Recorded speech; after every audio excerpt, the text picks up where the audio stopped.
Hello guys, നമുക്കിവിടെ 200 viewers ആയിട്ടുണ്ട്. Thank you all. ഇനിയും നിങ്ങൾ സപ്പോർട്ട് ചെയ്യണം. കേക്ക് കട്ട് ചെയ്യാൻ നോക്കും.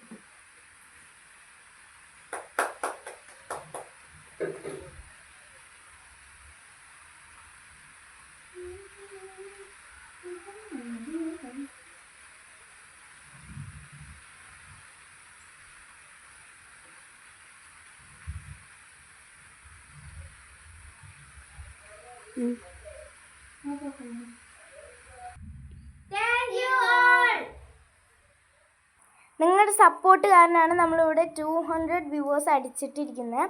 നമ്മളൊരു കേക്കും കട്ട് ചെയ്തു, പിന്നെ 2 കോൺസാണ്. ഇനിയും നിങ്ങൾ സപ്പോർട്ട് ചെയ്യണം എന്നാണ് ഞങ്ങൾക്ക് എല്ലാവർക്കും പറയാനുള്ളത്. Okay, by.